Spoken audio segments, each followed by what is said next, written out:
그럼 우리 주신 하나님 말씀은 창세기 38장 12절부터 23절까지의 말씀, 창세기 38장 12절에서 23절까지의 말씀, 구약성경 59면에 있는 말씀이 되겠습니다.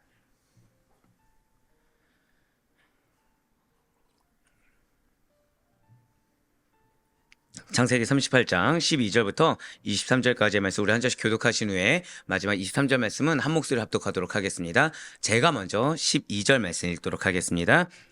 얼마 후에 유다의 아내 수아의 딸이 죽은지라 유다가 위로를 받은 후에 그의 친구 아둘람 사람 히라와 함께 딥나로 올라가서 자기의 양털 깎는 자에게 이르렀더니 어떤 사람이 다말에게 말하되 내 시아버지가 자기의 양털을 깎으려고 딥나에 올라왔다 한지라. 그가 그 과부의 의복을 벗고 널로 얼굴을 가리고 몸을 휩싸고 딥나 길곁 에나임 문에 앉으니 이는 셀라가 장성함을 보았어도 자기를 그의 아내로 주지 않음으로 말미암으이라. 그가 얼굴을 가리었으므로 유다가 그를 보고 장녀로 여겨 길 곁으로 그에게 나아가 이르되 청하건대 나로 내게 들어가게 하라 하니 그의 며느리인 줄을 알지 못하였음이라. 그가 이르되 당신이 무엇을 주고 내게 들어오려느냐. 유다가 이르되 내가 내 떼에서 염소 새끼를 주리라. 그가 이르되 당신이 그것을 줄 때까지 담보물을 주겠느냐. 유다가 이르되 무슨 담보물을 내게 주랴. 그가 이르되 당신의 도장과 그 끈과 당신의 손에 있는 지팡이로 알아. 유다가 그것들을 그에게 주고 그에게로 들어갔더니 그가 유다로 말미암아 임신하였더라. 그가 일어나 떠나가서 그 너울을 벗고 과부의 의복을 도로 입으니라. 유다가 그 친구 아둘람 사람의 손에 부탁하여 염소 새끼를 보내고 그 여인의 손에서 담보물을 찾으려 하였으나 그가 그 여인을 찾지 못한지라. 그가 그곳 사람에게 물어 이르되 길곁 에나임에 있던 장녀가 어디 있느냐. 그들이 이르되 여기는 장녀가 없느니라. 그가 유다에게로 돌아와 이르되 내가 그를 찾지 못하였고 그곳 사람도 이르기를 거기에는 장녀가 없다 하더이다 하더라. 유다가 이르되 그로 그것을 가지게 두라. 우리가 부끄러움을 당할까 하노라. 내가 이 염소 새끼를 보냈으나 그대가 그를 찾지 못하였느니라. 아멘. 할렐루야. 네오드 변호시 살아있는 그 주님의 말씀의 은혜를 사모로 말미암아 우리가 이렇게 하루의 시작을 말씀과 기도를 통해서 주께서 기쁘게 받으시사 한 번 더 절단하게 고백하시겠습니다. 반드시 약속을 이루십니다. 네, 그렇습니다. 반드시 약속을 이루신다는 그 말씀. 사실 지금 이 유다의 모습이 어제 제가 많은 피드백을 받았어요. 상당히 그동안에 이렇게 새벽 기도회를 드리는 분들 중에서 피드백이 오는 것 중에 어제가 가장 많은 피드백이 있었는데 너무나도 감사하게도 많은 분들이 내가 유다와 같습니다 라는 고백이었습니다. 예, 그럼에도 불구하고 지금 예수님이 누구에게서 나왔죠? 유다로부터. 예, 맞습니다. 그러니까 우리의 그런 죄악됨, 연약함에도 불구하고 주님께서는 우리로 말미암아 회개하게 하시고 돌이키게 하시며 당신의 약속을 이루신다라는 그 약속의 말씀, 그 소망의 말씀을 믿는 믿음으로 말미암아 지금 이렇게 새벽 기도에 함께하고 계시는 우리 모든 성도님들을 주님의 환영하고 축복합니다. 이 새벽에 우리 계속해서 지금 창세기를 통해서 은혜 받는 시간을 가지고 있어요. 그 가운데 창세기 37장부터 50장까지는 요셉의 행적, 요셉의 행적과 관련하여 은혜를 받는 시간을 우리가 지금 갖고 있는 것입니다.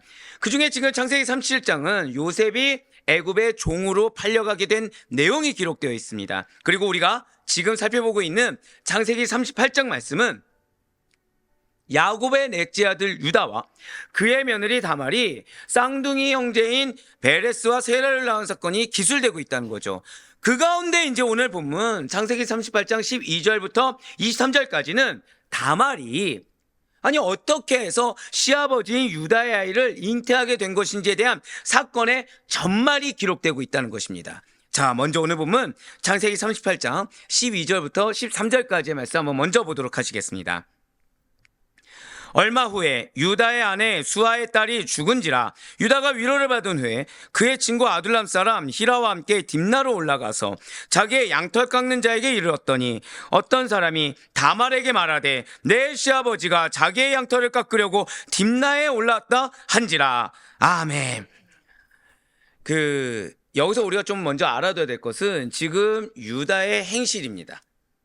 지금 이제 원어하고 고대 근동사라든지 이런 그 자료들을 살펴보면 많은 시간이 흘러 지금 유다는 아내와 사별을 한 상태입니다. 딥나에 있는 며느리 다말 역시도 정처 없이 세월이 흐르고 있었지만 그녀에게는 별다른 일이 일어나지 않고 있었다라는 거예요. 자, 유다는 아내의 애도 기간이 끝난 다음에 아둘람 사람 히라와 함께 양털을 깎으려고 딥나로 갑니다. 이렇게 유다가 아내를 애통하는 기간이 끝날 때는 왜 여러분들 혹시 기억하고 계십니까? 그 리브가 그리고 이후에 야곱이 도망 나올 때 라반이 어떤 기간인데도 불구하고 튀어나왔다고 했죠? 양털 깎는. 예, 맞습니다. 바로 그거죠. 고대 근동의 유목민들의 큰 행사 중 하나인 양털 깎는 시기였다는 거예요.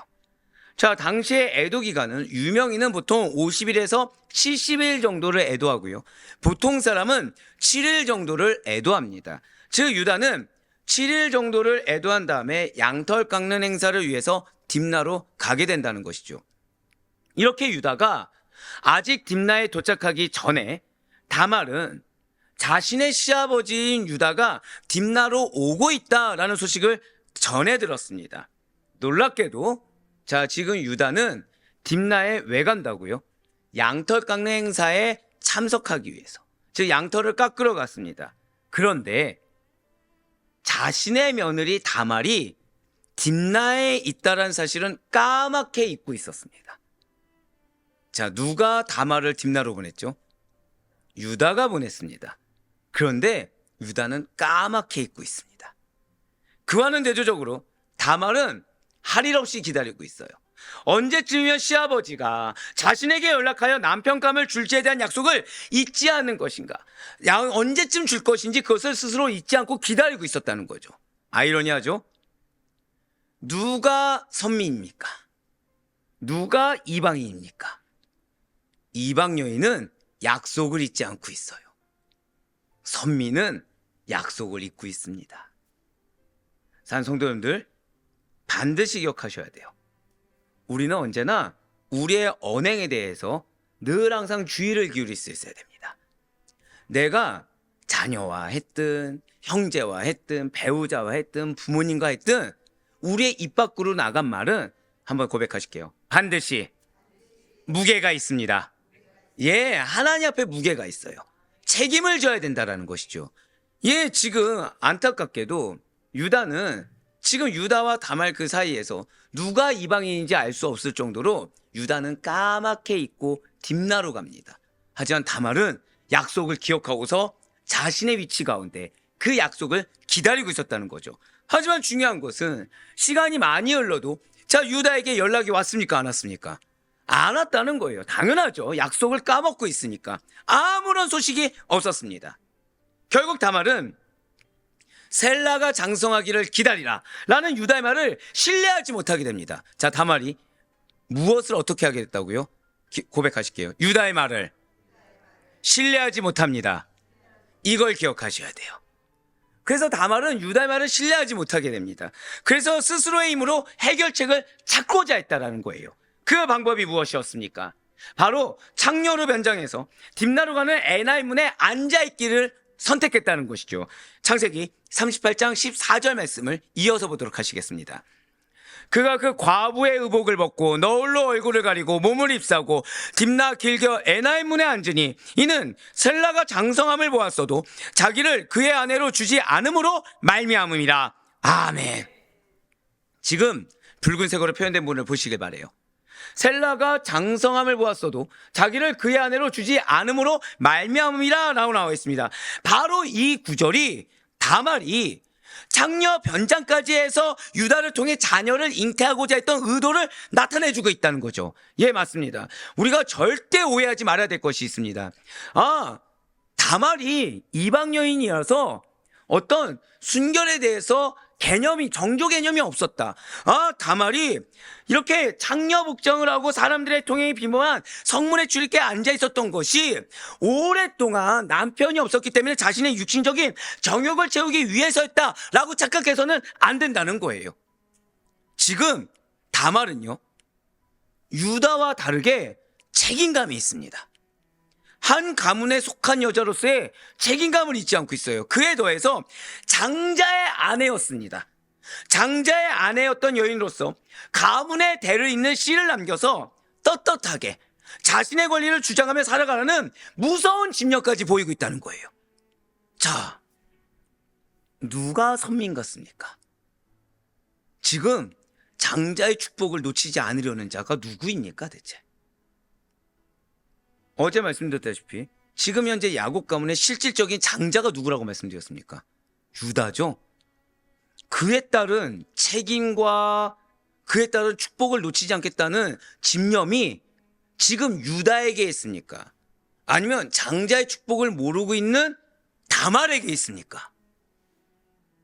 지금 약속도 이방인이 지키려고 하고 있고, 지금 대를 잇고자 하는 책임감과 집념도 이방인이 갖고 있다는 거예요. 다말이 왜 그토록 사람들에게 천대받는 창녀로 변장했어만 하는가? 이렇게 일어나지 말았어야 하는 일이 벌어진 데에 대한 원인 제공을 누가 한 것입니까? 지금 선민집의 시집온자예요. 자, 우리가 잊지 말아야 되죠. 이 다말을 누가 선택했죠? 유다가 선택했습니다. 그러면 선택한 자에게 무엇이 있을까요? 고백하실게요. 책임이 있습니다. 책임이 있죠. 어떤 책임이요? 다말을 변화시켜야 되겠죠.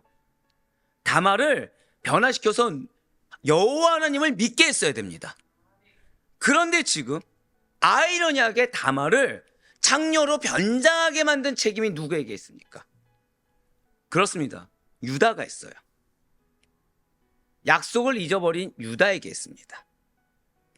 지금 자신의 장자로서의 책임감을 망각한 유다에게 있습니다. 지금 자신의 선민의 정체성을 망각한 유다에게 있다는 거예요. 무엇이요? 다말의 죄가. 유다는 그의 셋째 아들 셀라가 장성했어도 과거의 약속을 어기고 계대 결혼의 규례에 의해서 다말을 셀라의 아내로 주려고 하지조차 않았습니다. 앞서 말씀드렸죠. 아예 기억에서 지워버렸어요. 약속을 잊어버렸습니다. 또한 유다는 단순히 약속만 어긴 것이 아닙니다. 안타깝게도. 유다는 아내와의 사별 이후에 이 성적인 욕구를 해결하기 위해서 평소에도 아무렇지 않게 창녀들과 동침해 왔다는 거예요. 왜죠? 가나안 이방 문화의 습성에 따라서. 어제 말씀드리지 않았습니까? 가나안 문화에 젖어들어서. 그래서 그 가나안 문화를 끊기 위해 애국으로 보낼 수밖에 없었다 말씀드리지 않았습니까? 유다가 뭐 했다고요? 유다가 그냥 어떤 학자가 얘기한 대로 뭐 점을 보기 위해서 그냥 갑자기 그랬어. 이런 뜻이 아니라 고백하실게요. 습관이 나왔을 뿐이다. 예, 습관이 나왔을 뿐이에요. 그냥 이거에 대해서 문제를 모르고 있다는 거죠. 이 습관이 뭐가 문제인지조차 모를 정도로 영적으로 아둔해져 있습니다. 영적으로 어두워져 있는 상태예요. 그러니 자신의 평소 거룩하지 못한 습관에 의해서 늘 하던 대로 정욕을 채우기에 급급해하면서 뭐가 문제인지 모르고 있습니다. 그래서 자신 앞에 있는 여인을 면밀하게 관찰하고 알아볼 생각조차 하고 있지 않다라는 거예요. 그냥 늘 하던 대로 이 복장으로 이 문 앞에 앉는 자는 창녀지. 그 창녀라고 치부해버리고 육신의 욕심에서에만 급급했다는 것입니다. 그렇죠. 이미 그의 이성과 그의 도덕적 양심은 크게 흐려진 상태입니다.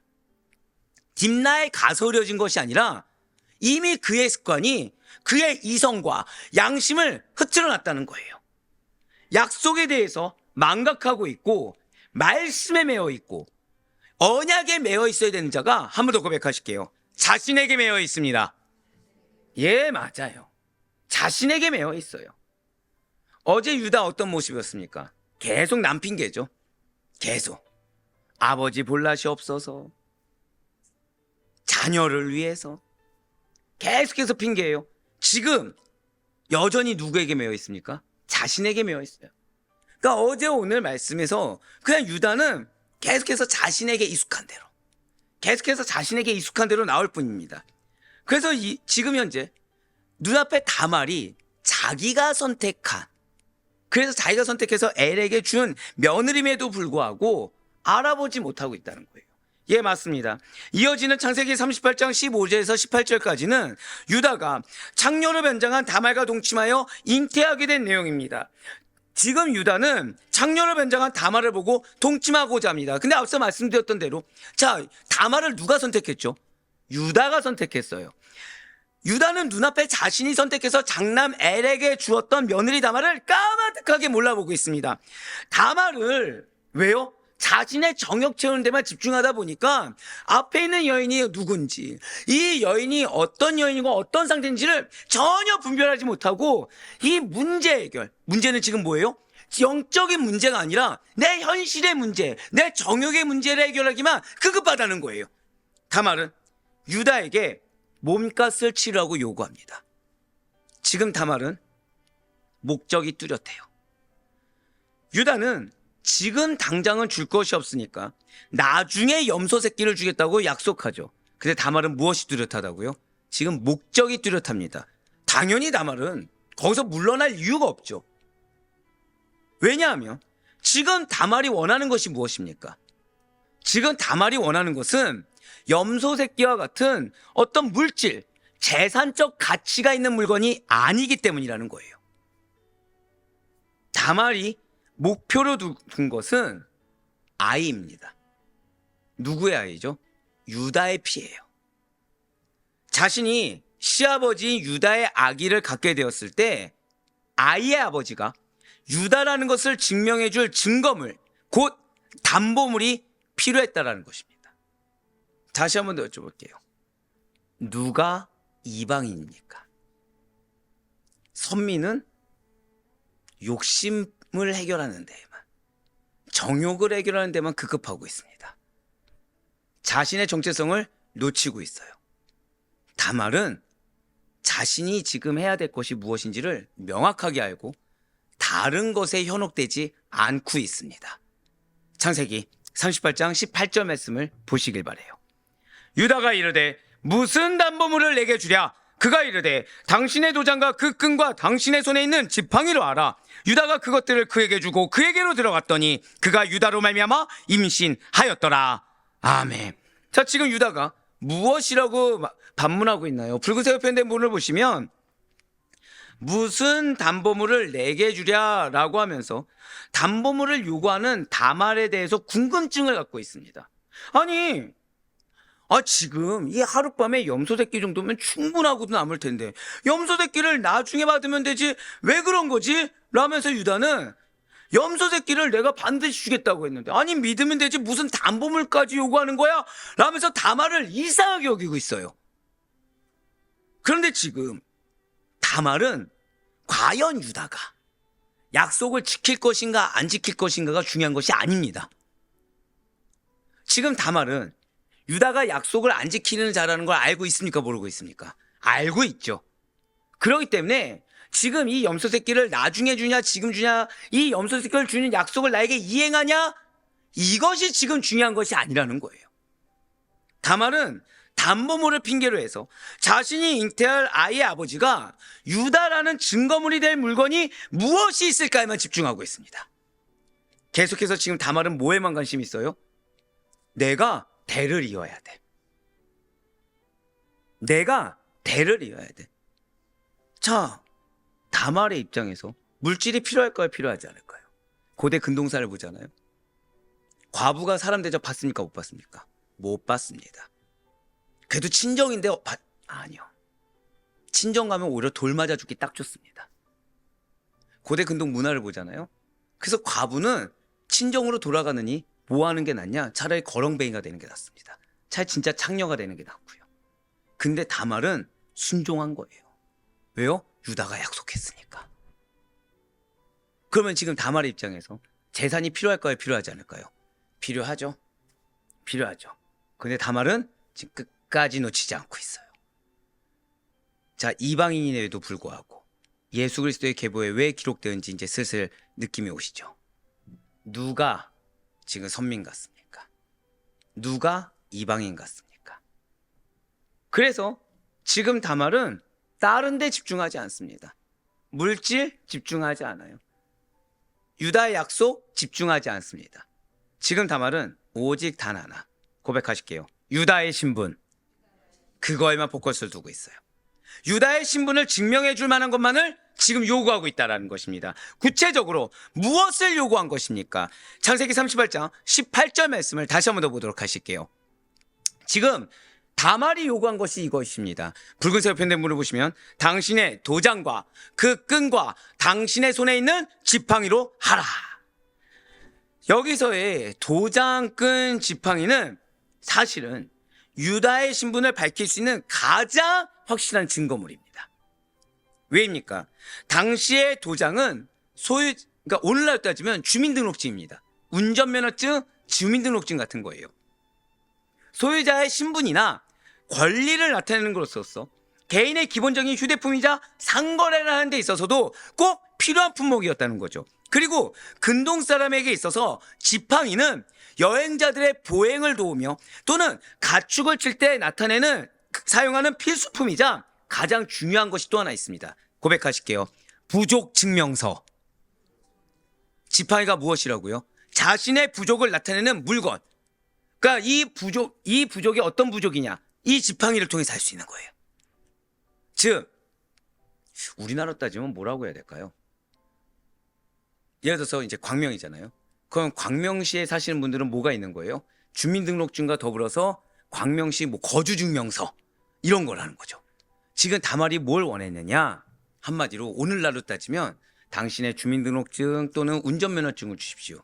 그리고 지금 당신의 어떤 권리를 할 수 있는 인감증명을 주십시오. 그리고 또 뭘 바라는 거예요? 지금 당신 살고 있는 거주지 호적등본을 달라고 한 거랑 똑같아요.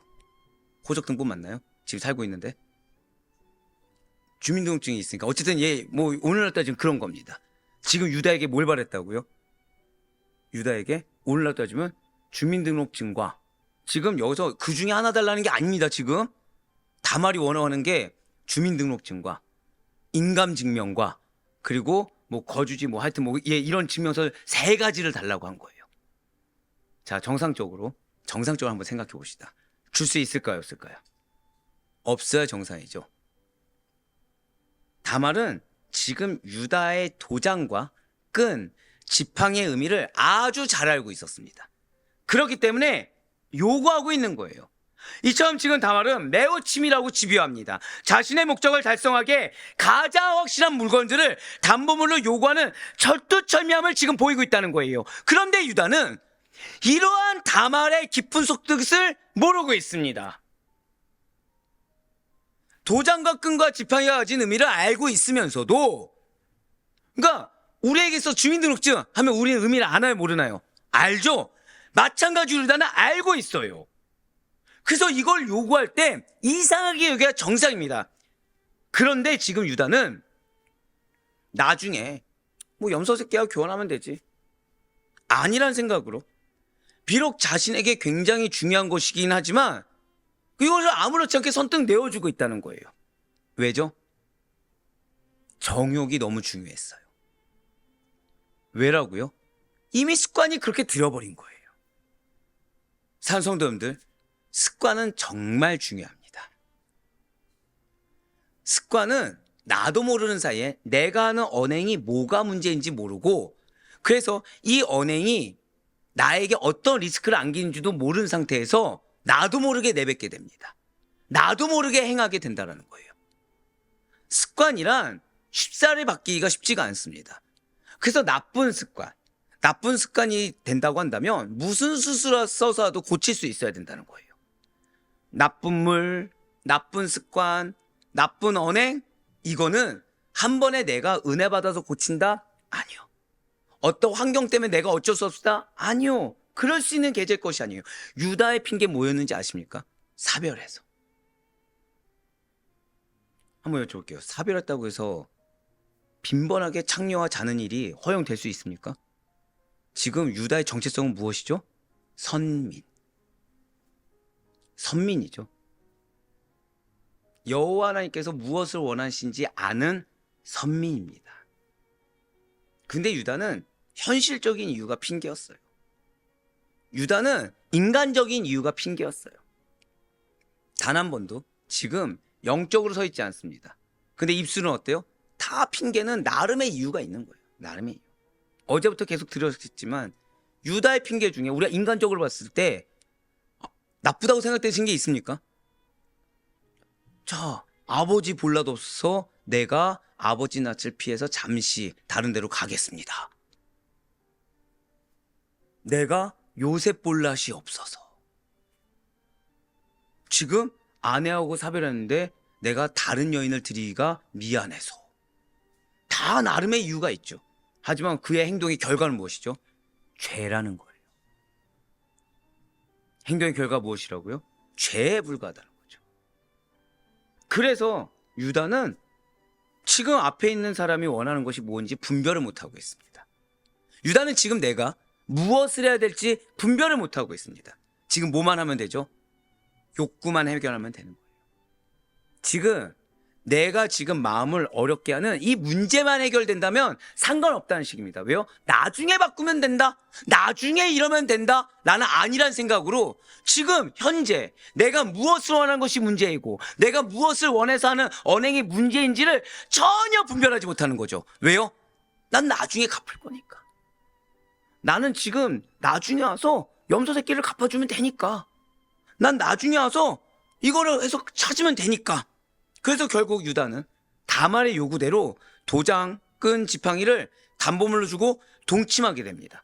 어쩔 수 없이 동침한 것입니까? 자신의 직성을 푼 것입니까? 직성을 풀었다는 거죠. 그리하여 다말과 사이에서 아이를 잉태하게 됩니다.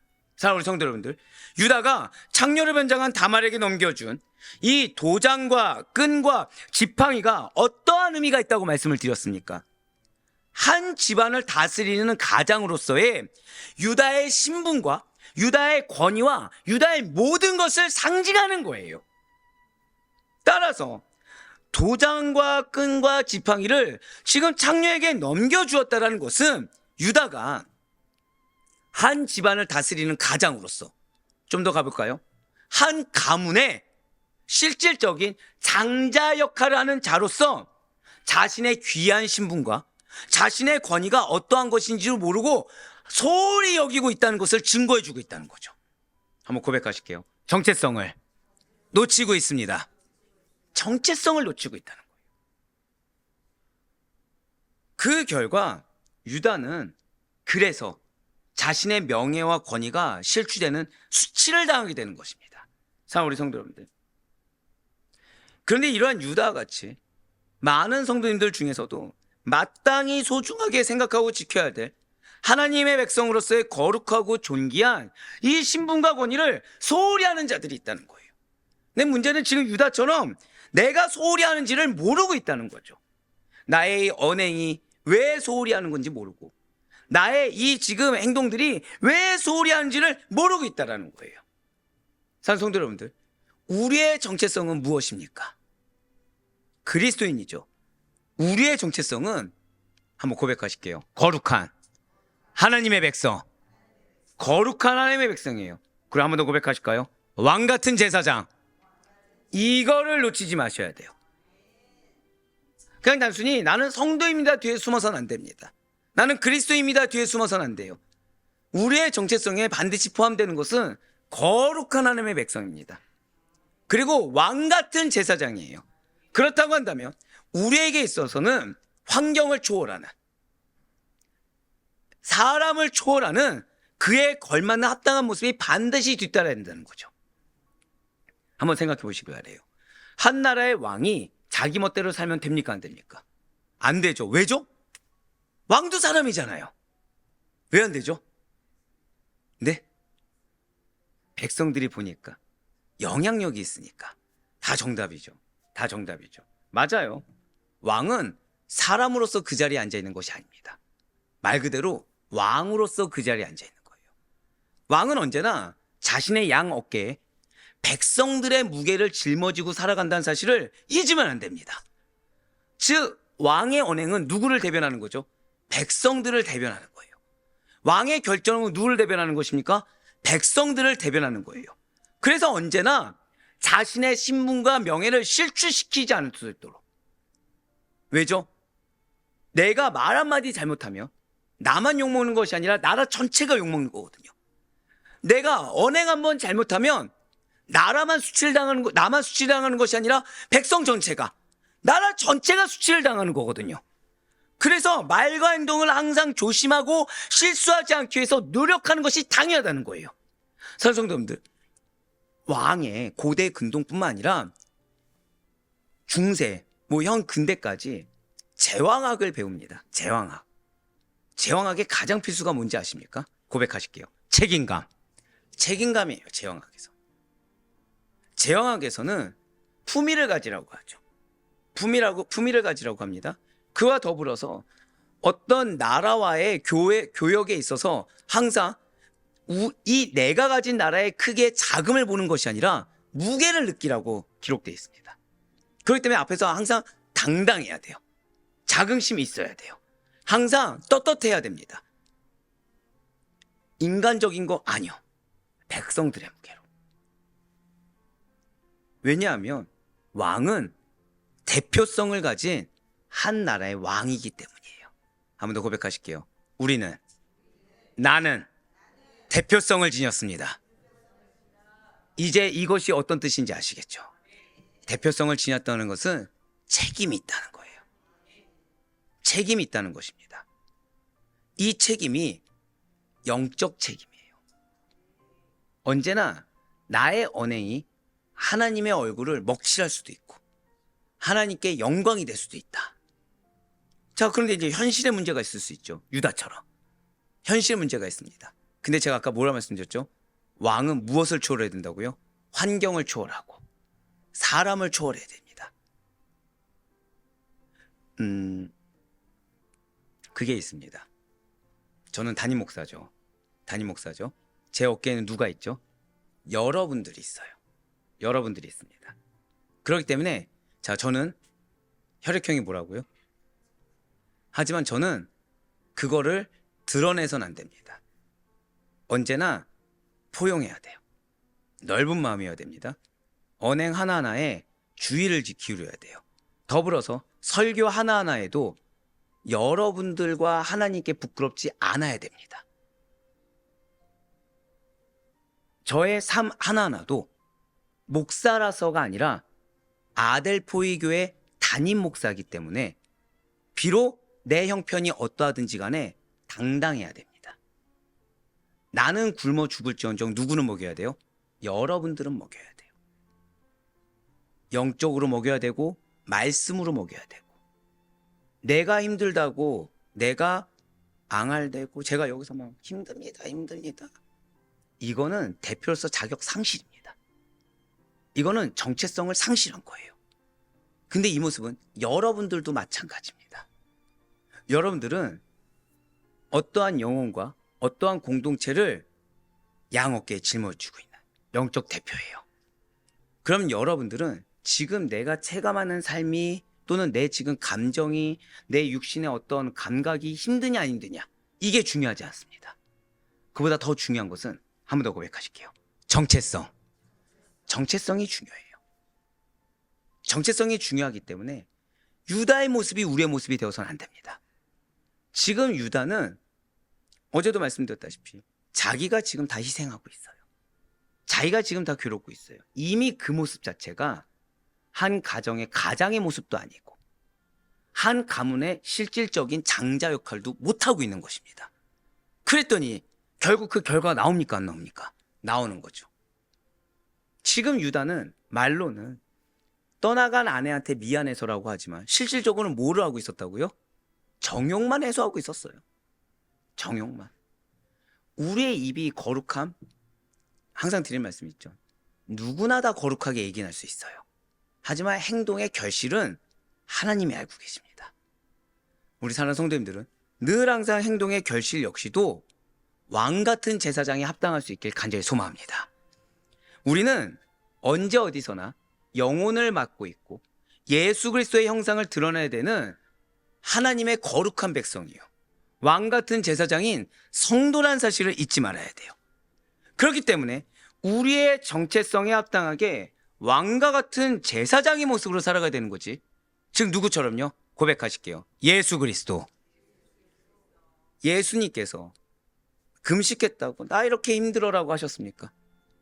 사람들에게 모진 수욕을 당했다고 나 이렇게 힘들어라고 하셨습니까? 십자가에 달려 죽으시고 부활하시자마자 처음에 딱 오셨을 때 제자들한테 내가 이렇게 고생해서 나 죽어가면서까지 해놨더니 너희 다 못 믿었어라고 하셨습니까? 아니에요. 아니에요. 나를 드러내서는 안 됩니다. 믿음을 드러내셔야 돼요. 나를 드러내서는 안 됩니다. 책임을 지는 자로서의 믿는 자답게 삽시다. 우리의 정체성에 합당하게 왕과 같은 제사장의 모습으로 살아가야 하는 것이지 세상 사람들조차 잘하지 않는 부끄러운 행동과 말을 해서는 안 된다라는 거예요. 지금 오늘 유다를 보시길 바래요. 누가 선민 같습니까 지금? 어떻게 선민인데 이런 행동을 하면서 떳떳할 수가 있습니까 지금? 아무렇지 않게 자신의 권리를 주면서 이 권리 주는지도 모르고 있지 않습니까? 성도라면 그래서 제일 하지 말아야 될 말이 있어요. 나는 원래 그래. 이럴 때는 원래 이렇게 하는 거야. 원래 그런 모습이나 말과 행동이 하나님 보시기에 합당하지 않거나 하나님을 기준 삼았을 때 부끄러운 점이 있다고 한다면 하나님께 맞춰서 변화되고 바뀔 수 있도록 해야 되는 것입니다. 원래 그런 내 모습이 왕 같은 제사장으로서 거룩한 하나님의 자녀로서 적절치 못하다고 한다면 이거를 핑계대고 타협해서 감추려고 하기보다는 변화되어야 된다는 것이죠. 뭐 하나 한이 있어도요. 내가 죽는 한이 있어도. 왜요? 우린 영생을 얻었잖아요. 우리 천국 갈 거잖아요. 근데 나에게 이런 환경을 왜 주셨을까요? 사별이란 걸 왜 주셨죠? 그 모습을 통해서 믿음을 드러내라는 거예요. 지금 왜 죄책감을 느끼겠죠? 그거 가운데 믿음을 드러내라는 거예요. 인간적인 모습을 보이는 것이 아니라 믿음을 드러내는 것입니다. 이랬다면 저랬을 텐데, 이랬다면 저랬을 텐데가 아니라 오직 하나님 앞에 믿음으로 예수님과 같이 십자가를 지라는 거죠. 내 기준에 하나님을 맞추는 교만이 우리의 것이 아닙니다. 지금 솔직히 말씀드릴까요? 원어를 보고 근동사를 보잖아요. 유다의 말 중에 거룩하지 않은 것이 단 하나도 없어요. 근데 그의 행동의 결과는 이방인도 하지 않을 행동들이 나옵니다. 결과가 다 무엇이라고요? 이방인도 하지 않을 행동들.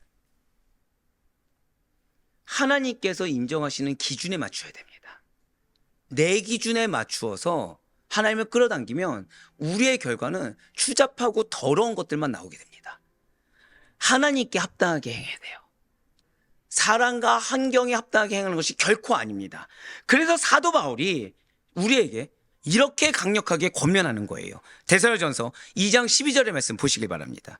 이는 너희를 부르사 자기 나라와 영광에 이르게 하시는 하나님께 합당히 행하게 하려 함이라. 아멘. 우리를 부르신 이유가 무엇이라고요?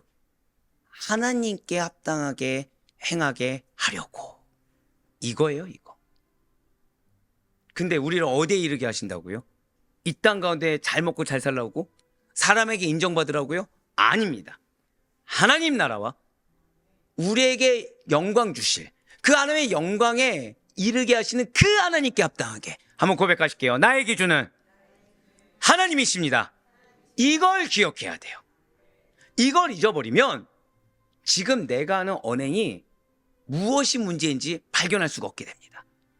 이거를 기억하지 않으면 우리는 내 상황과 내 마음, 내 감각에 하나님을 끼워 맞추는 교만을 행하게 될 거예요.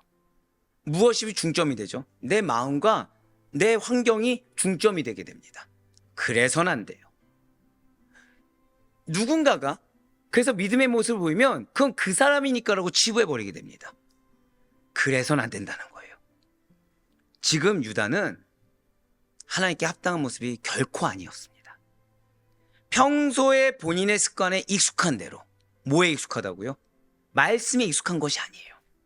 뭐에 익숙하다고요? 선민으로서의 정체성에 익숙한 것이 아닙니다. 뭐에 익숙하다고요? 그냥 습관에 익숙한 대로 돈을 주고 매춘을 했을 뿐입니다. 그러니까 유다는 지금 이것이 문제인지 압니까 모릅니까? 모르고 있다는 거예요. 왜요? 항상 그렇게 해왔으니까. 항상 그렇게 살아왔으니까. 그래서 돈을 주고 매춘을 했을 뿐입니다. 그래서 결국 부끄러움을 당할 수밖에 없는 것을 스스로가 자행하고 있다는 거죠. 사랑하는 성도 여러분들, 하나님께서 성을 주신 이유가 무엇일까요? 성. 임시성 말고요. 여성 남성 할 때 그 성이요. 네.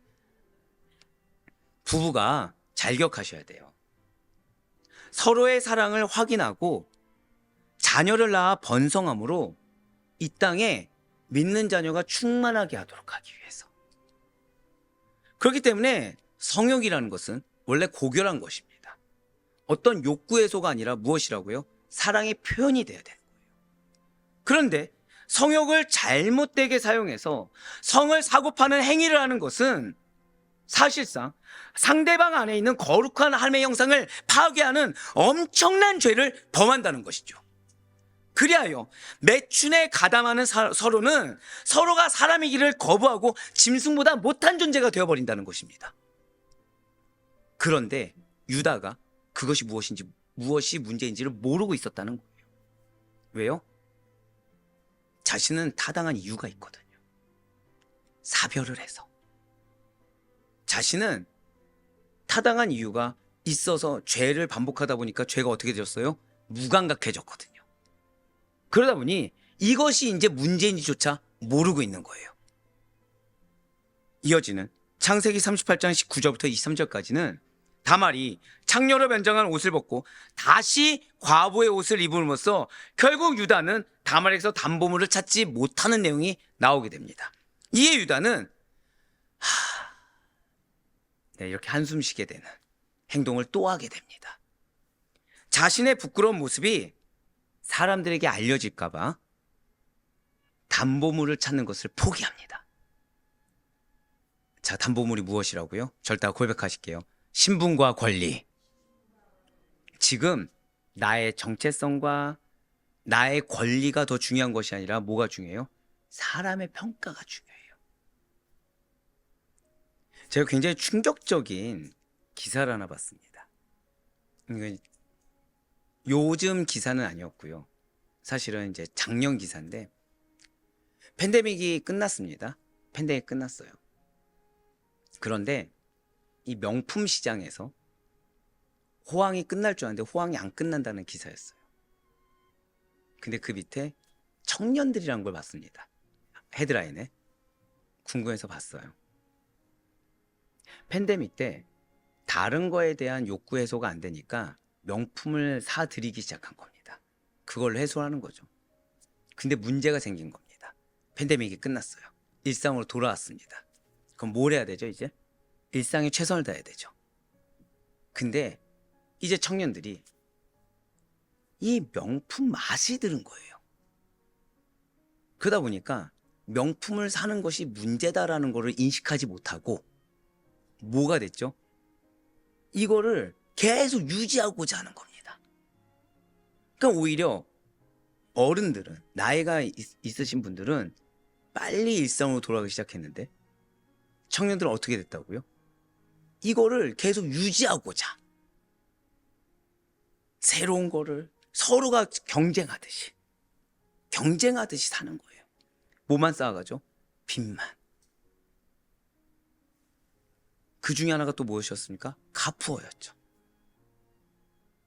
왜 그런 일이 있죠? 습관이 들어버린 거예요. 왜 그런 일이 들었죠? 사람의 눈이 의식되기 시작한 겁니다. 계속해서 자랑을 해야 되는 거예요. 이 사람보다 더 나은 나의 모습을 드러내야 되는 겁니다. 계속해서. 왜죠? 꿀리기가 싫으니까.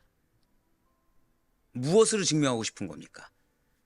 나의 어떤 내면에 채워진 걸로 증명하는 것이 아니라 허세로 계속해서 우월감을 느끼고 싶어 하는 겁니다. 그러다 보니까 가계빚만 계속 늘어나죠. 문제는 뭐죠? 일을 성실하게 하려고 하지 않는 거예요. 일을. 왜 이런 일이 일어났다고요? 고백하실게요. 잘못된 습관이 그렇게 만들었어요.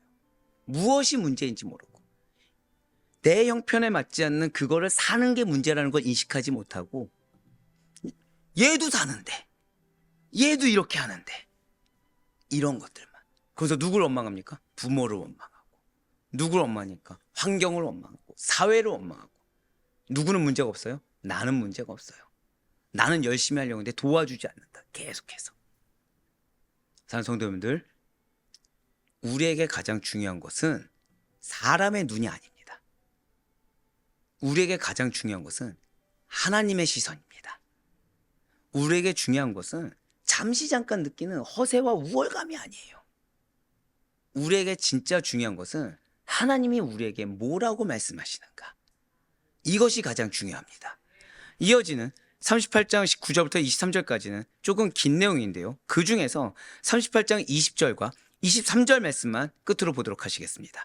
유다가 그 친구 아둘람 사람의 손에 부탁하여 염소 새끼를 보내고 그 여인의 손에서 담보물을 찾으려 하였으나 그가 그 여인을 찾지 못한지라. 유다가 이르되 그로 그것을 가지게 두라. 우리가 부끄러움을 당할까 하노라. 내가 이 염소 새끼를 보냈으나 그대가 그를 찾지 못하였느니라. 아멘. 자, 제가 방금 전에 이 말씀을 하기 전에 지금 이 사회 가운데 세태 중에 기사 중에 뭐가 있었다고요? 청년들이 무엇을 신경 썼다고요? 사람의 눈. 근데 책임감이 있습니까? 없습니까? 없고 허세만 있고 핑계만 된다고 말씀드렸습니다. 안타깝게도 지금 유다가 그래요. 지금 유다가. 지금 20절에 붉은색으로 표현된 문을 한번 보시길 바랍니다. 그 친구 아둘람 사람이에요. 이 사람은 앞서 나왔던 유다의 친구 히라입니다. 자, 지금 유다는 공교롭게도요, 자신이 한 일이 수치스러운 일인 걸 알고 있습니다. 분명히 핑계는 잘 됐어요. 그렇지만 매춘한 것이 수치스러운 일인 걸 알고 있어요. 그래서 공개적으로 알려질 것이 두려운 겁니다. 그 핑계는 됐지만 사실 마음속으로 알고 있었다고요, 없었다고요? 알고 있어요. 알고 있어요. 즉 습관이 얼마나 무섭습니까? 아는데도 못 이기고 하는 거예요. 끊지를 못하는 거예요. 아는데도. 그래서 공개적으로 이 사실이 알려질 것이 두려운 겁니다. 그래서 히라에게, 지금 아둘람 사람 히라에게, 이 히라가 아둘람 사람인 것이 중요해요. 창녀를 찾아 염소 새끼를 전해주고 나의 담보물을 대신 찾아달라고 부탁한 것입니다. 왜 아둘람 사람, 정확히는 가나안 사람 히라에게 왜 부탁했을까요? 지금 히라는 가나안 사람입니다. 근데 이 가나안 사람들은 성적으로 개방되어 있었어요. 그 윤리 수준이 낮았던 문화에 아주 익숙합니다. 그렇기 때문에 매춘하는 게 왜 문제인지를 몰라요. 그 유다가 부탁한 일이 별로 부끄럽지 않은 일이라는 거죠. 그냥 뭐 이유가 있어서 그랬나 보다. 그러니까 유다가 매춘한 것이 문제가 되는 것이 아닌 거예요. 그래서 유다의 부탁을 흔쾌히 받아들입니다. 유다는 지금 왜 부탁을 이 아둘람 사람에게 했다고요? 자신이 수치스럽기 때문에 다른 사람에게 못하는 거예요. 그러니까 오늘날 따지면 우리가 죄를 지었다 생각해 보세요. 근데 교회 안에 알려지는 거는 부끄러운 겁니다. 그니 누구에게 부탁해요? 세상 사람에게 부탁하는 거예요. 그것이 교회 욕먹이고 그것이 하나님을 욕먹이는 걸 모른 채로 바깥에만 부탁하고 있는 거예요. 어디만 속여요? 믿는 자들만 싹 속이고. 지금 유다가 그거 하고 있어요. 유다가. 그렇습니다. 지금 유다는 의를 내세울 때는 자기의 모습을 나타냅니다. 그러니까 거룩한 핑계들. 내가 아버지 볼라시 없어서, 내가 떠나간 부인을 그렇게 하면 안 돼서, 거룩한 이유를 댑니다. 근데 죄를 감추려고 할 때는, 죄인과 버시되는 기회주의적인 모습을 보이고 있습니다. 게다가 23절을 다시 한번 더 보시길 바라요. 지금 붉은색 표현된 부분을 보시면 우리가 부끄러움을 당할까 하노라. 내가 이 염소 새끼를 보냈으나 그대가 그를 찾지 못하였느니라 라면서 유다는 자신이 잘못했죠. 자, 지금 히라와 유다가 같이 잘못했습니까? 자신이 잘못했습니까? 자신이 잘못했죠. 그것을 우리가 부끄러움을 당한다라고 하면서 친구와의 공동 책임론을 갑자기 내세웁니다. 잘못은 내가 했는데 누구가 같이 잘못한 거예요? 친구가. 게다가 만일 유다가 조금이라도 부끄러움을 당하게 되면 그것은 창녀를 찾지 못한 너의 잘못이지, 너의 책임이고 너의 잘못이지, 나는 아무런 잘못과 책임이 없다라고 매우 뻔뻔하고 교활한 논리를 펼치고 있는 거예요. 왜요? 지금 나는 희생을 한 거예요. 또 지금 나는 염소 새끼를 준비하는 희생을 한 거예요. 근데 누가 못 찾았다고요? 히라가 못 찾은 거예요. 매춘한 것이 문제인지를 살짝 덮어두고, 근데 부끄러운지 알았다 몰랐다? 알고 있으면서. 그러면서 히라에게 책임을 쓱 떠넘기는 겁니다. 죄책감에서 벗어나기 위해서 자기 좋을 대로 판단합니다. 자기 편하게 해석합니다. 모든 책임에서 자유로워지고 자신의 의만 드러내 세우려고 하고 있어요. 지금 우리는 이렇게 유다가 친구에게 담보물을 찾아달라고 부탁한 것을 통해 유다가 수치스러운 것을 알고 있지만 아이러니하게 죄를 부끄러워하지 않고 있음을 우리는 알고 있어요. 만약에 유다가 자신이나 매춘이 잘못인 줄 알았다고 하면 가까운 친구에게도 비밀로 했을 것입니다. 즉 매춘은 잘못이 아니라 근데 이 매춘을 누군가는 지탄할 것을 알고 있었다는 거예요. 자, 방금 뭐라 말씀드렸어요? 나의 행동은 잘못이 아니에요. 어쩔 수 없이 했어요. 하지만 누군가는 이거를 지탄할 것을 알고 있다는 거죠. 더 교묘한 겁니다. 다시 말씀드려볼게요. 다말이 선민입니까? 유다가 선민입니까? 지금 유다는 죄 자체의 문제를 인식하기보다는 나를 잘 모르는 불특정 다수와 다른 사람들에게 알려져서 그저 체면에 손상이 갈까봐 염려되는 겁니다. 지금까지 내가 딱 이 정도 인정받는 것 같은데 이 인정받는 이 권위가, 이 체면이 누군가로 인해서 손상이 될까봐, 누가 나 무시할까봐 친구를 대신 보낸 거예요. 그렇습니다. 결국 유다는 하나님의 눈보다 사람의 눈을 더 두려워하고 있습니다. 지가 하나님의 평가보다 내 정욕이 더 중요했고요. 하나님의 평가보다 사람이 나를 어떻게 보느냐가 더 중요했어요.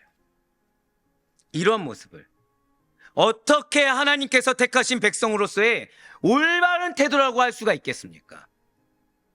지금 유다는 끊임없는 회개의 기회가 있어요. 하지만 유다가 선택한 것은 절대 고백하실게요. 핑계와 타협. 계속 핑계와 타협이에요. 계속. 그래서 계속해서 회피합니다. 남의 힘으로 해결하려고 하고 있어요. 계속. 사실상. 권리는 누리면서 책임은 지려고 하지 않고 있어요. 계속. 진실로 하나님께서 택한 백성이라고 한다면 당연히 사람들보다 하나님을 더 두려워해야 되고 그 앞에 지은 죄에 대해서 가슴 아파해야 되며 그 죄에 대해서 영적 책임과 영적 책무에 대해서 더 무게감을 느껴하면서 통해야 됩니다. 분명 사람은 사람이 하는 일을 다 알지 못해요. 하지만 전지전능한 하나님께서는 사람이 지은 행동뿐만 아니라 마음속에 감추고 있는 죄까지도 다 알고 계십니다. 그렇기 때문에 성도가 사람보다 하나님을 더 두려워한 것은 너무나도 당연하다는 거예요. 그럼에도 불구하고 우리는 하나님의 눈보다 사람의 눈을 의식할 때가 더 많음을 우리 스스로가 알고 있다는 거예요. 헌금을 할 때 어떻게 하죠? 목사님이나 성도들에게 체면이 깎이지 않을 정도로만 합니다. 교회에서 무언가 사역을 감당할 때 어떻게 하죠? 나의 직분에 걸맞게 인정이란 걸 받고자 한다는 거예요. 누구에게? 사람에게. 그리고 사람들이 보고 있으면 거룩하게 얘기하고 바르게 행동하고 근데 사람들이 보지 않으면 아무렇게나 행동하고 불평불만이 나오고 죄를 범하는 경우가 허다하다는 거죠. 하지만 사랑하는 성도 여러분들, 적어도 하나님의 백성이라면 무슨 일을 할 때 사람이 있든 없든 하나님께서 나를 어떻게 보실까를 늘 항상 생각하고 있어야 돼요. 하나님이라면 내 마음 알아주시지, 하나님은 이 상황 가운데 알아주실 거라는 핑계로 하나님을 마치 지금 유다처럼 끌어당기는 교만을 범해서는 결코 안 되는 것입니다. 그러니 나에게 익숙한 모습과 습관이나 사람을 신경 쓰고 환경을 더 먼저 고려하는 여러분과 제가 아니길 간절히 소망합니다. 습관을 인정해서는 안 돼요. 정확히는 나의 악한 습관이 무엇인지를 빨리 캐치해서 버릴 수 있어야 됩니다. 죄를 지을 때 사람이 보나 안 보나를 살피는 것이 아니라 내가 이 사람보다 인정받아야 될을 따지는 것이 아니라 하나님께서 나를 보고 계시다. 지금 하나님께서 나에게 무엇이라 평가하시는가를 늘 항상 생각하고 있어야 되는 거죠. 즉 자신이 하나님 앞에 서 있으며 나의 모든 것이 하나님께 적나라하게 노출되고 있음을 깨닫고 인식하고 거기에 합당하게 생활할 수 있어야 된다는 거예요. 그럴 때 우리는 성도로서 부끄럽지 않은 삶을 살고 하나님께 진정 너가 의로운 나의 제자다, 나의 자녀다, 거룩한 나의 백성이다, 왕같은 제사장이다라고 인정받는 자가 될 수 있음을 잊지 마시기 바랍니다. 사랑하는 성도 여러분들, 오늘 사실은 굉장히 부끄러운 모습이죠. 어제보다 더 부끄러운 것이 오늘이에요. 어제는 그냥 핑계다. 어제는 그냥 거룩한 척 을을 드러냈다. 이 정도라고 한다면 오늘은 세상 사람들도 하지 않을, 다말조차 하지 않았던 유다의 허물과 죄된 모습을 볼 수가 있었어요. 거듭 말씀드립니다. 유다의 말 중에 거룩하지 않은 건 단 하나도 없었어요. 핑계가 없는 적은 단 한 번도 없었습니다. 나쁘끄러울 정도로 유다의 말 중에는 인간적으로 합당하지 않은 거 하나도 없습니다. 하지만 그의 행동의 결과 중에서 드러낼 수 있는 것이 뭐가 있습니까? 유다는 지금 아둘람 사람 히라와 가까이 지냈죠. 사명이 무엇이죠? 그러면 그 자를 여호와 하나님을 믿게 해야 돼요. 근데 오히려 죄를 전가시키고 있죠. 누굴 위해서? 나의 의로움을 위해서, 나의 체면을 위해서. 우리가 무엇을 결단해야 될까요? 매 순간 죄의 유혹을 벗어버리고 어느 영역에서까지? 습관에서까지 하나님께 합당한 자로 서 있어야만 합니다. 어제 존경하는 목사님하고 이렇게 통화한 적이 있었어요. 우리 아데포이 교회를 너무나도 사랑하시는 분이시고 지금 담임 목회를 하시는 분이신데 항상 지지하고 계시고 항상 기도해 주시는 분이십니다. 근데 그분이 저를 걱정하시는 거예요. 건강을 챙겨야 될 것 같다. 제 설교 영상 항상 보십니다. 그러면서 저한테 동암에 있을 때와 지금이 너무 큰 차이가 난다는 거예요. 그러면서 웃으면서 너무 늙었어 그러시는 거예요. 예, 주름살이 늘었다고. 근데 제가 그게 칭찬을 드리는 거예요. 제가 너무 기쁜 거예요. 왜죠? 나 게을리하진 않았구나. 열심히 했구나. 뭐 아멘 안 하셔도 돼요. 예, 괜찮아요. 그 너무 기쁜 거예요. 그래서 저한테 이제 부목사도 있고 이제 어느 정도 안정화가 됐을 텐데 쉬엄쉬엄 가라는 거예요. 근데 제가 거기서 내라고 할 수 있잖아요. 목사님 죄송하지만 아직은 때가 아닌 것 같습니다. 아직은 때가 아닌 것 같습니다. 왜죠? 저는 죄송하지만 여러분들 보고 사역하는 게 아닙니다. 저는 다른 목사님, 그분한테 되게 죄송하네. 목사님 보고 사역하는 게 아니죠. 이 자리 누가 세우셨습니까? 근데 하나님은 내 형편 아실 거라고 전 핑계댈 수가 없어요. 왜죠? 하나님은 그거를 위해서 내 형편 따지면서 사역하라고 보내시지 않으셨거든요. 한번 고백하실게요. 부르신 데는 이유가 있습니다. 그거를 기억하셔야 돼요. 나에게 사명을 주실 땐 이유가 있습니다. 정확히 말씀드릴까요? 하나님은 상황 따라 사람 따라 사명을 바꾸시는 분이 아닙니다. 하나님은 상황 따라 사람 따라 약속을 바꾸시는 분이 아닙니다.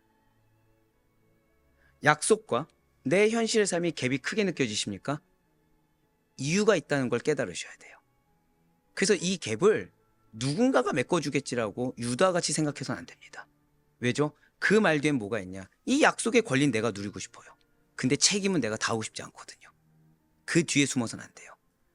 하나님이 이 갭만큼을 줄이도록 나를 사용하시겠구나 라는 기대가 있어야 되고 그 하나님의 인도하시면 내가 그대로 내어 맡길 수 있어야 됩니다.